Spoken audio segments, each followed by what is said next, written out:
Hey guys, welcome back to my channel. If this is your first video, hi, I'm Alaina, and this is The Organized Money, where we talk about planning life and managing money.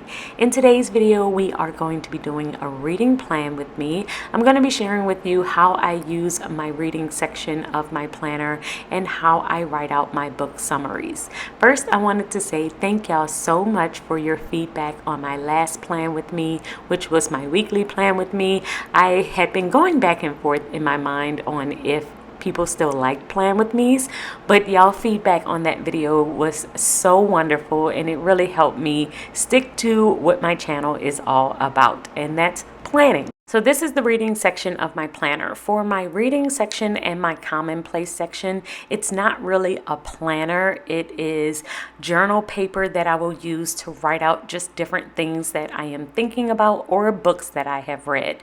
So I have my reading tracker right in front of this page, and then it is just lined paper that I do sell in my Etsy shop if you are interested in getting some lined paper for your planner. So I will basically just set it up and just use colorful boxes. I will usually add in the cover of the book, and then I write out my summaries in this section.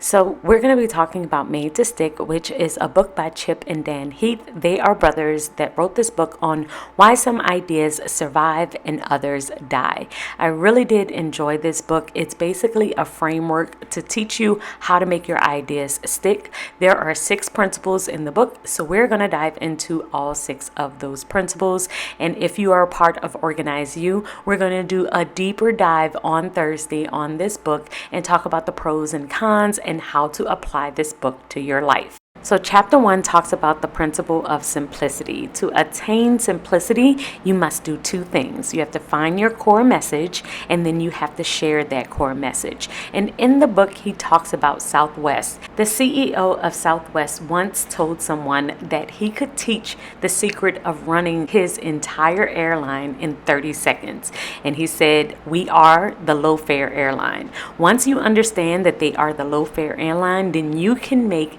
any decision about the company's future as well as he could. And it's because their message was super simple. The second chapter talked about the principle of unexpectedness. He said there are 2 things to remember here to get attention from people is you have to surprise them and hold their interest by providing a mystery. As long as you have mystery, you will always keep their attention because they don't know what to expect. The third chapter was all about presenting ideas in a concrete way. And he basically said that in order for people to remember your ideas, they have to be very specific.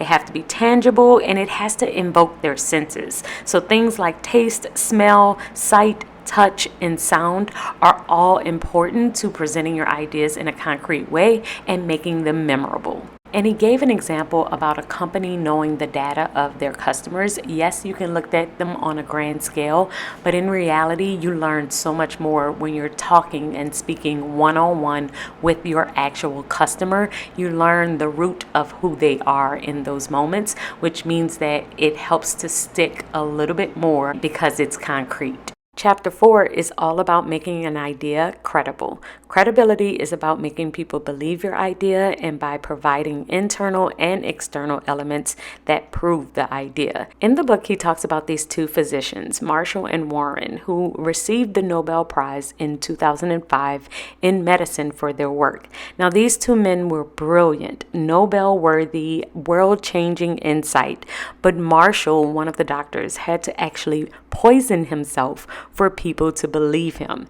And this is one of the challenges that we will have when we are talking about statistics and other language that a lot of people may not understand. They may not believe the idea because it's too abstract. So in this chapter, he talks about finding a universal language, one that everyone speaks fluently and can easily understand, so that your idea is credible. Chapter 5 is all about making our ideas emotional, and I 100% agree with this one because the book talks about how you have to talk about a single person instead of a mass of people in order to get people to care about the idea. Mother Teresa once said that if I look at the mass, I will never act. If I look at the one, I always will. And this is true. Whenever I think of a really big problem with a big group of people, it's hard for me to act because I don't know exactly how I can make an impact. But if I'm thinking about one person or I know of one issue, I am more likely to help because I know exactly what I can do. And chapter 6 is all about telling stories. If you use stories to convey your ideas, then they will more than likely stick. Stories have two purposes. They tell people how to act and they give people energy and motivation to act. They usually inspire people to move and to do things differently. And so I always believe in stories. I love stories. I love when I read them in books. And that's what I believe made this book so entertaining. It was filled with so many stories. I really enjoyed this one. Overall, I really did enjoy this book. I highly recommend, especially if you're an entrepreneur, that you pick this one up. I believe it will help you with your speaking engagements and even in your videos if you're a YouTuber as well. So let me share with you the two sticker books that I use for this spread because I don't think I got a chance to show them. It's the Rainbow Collection sticker book and the Black Girl Magic sticker book. I do have an affiliate link if you are interested in that. And here is how my spread looks. As you can see, since it's not a planner, I will just lay it out exactly how I want to. But I love how this spread came out and I love decorating according to the book cover colors. So I will see you all in my next video. And until then, keep organizing your life so you can achieve your dreams. Bye, guys.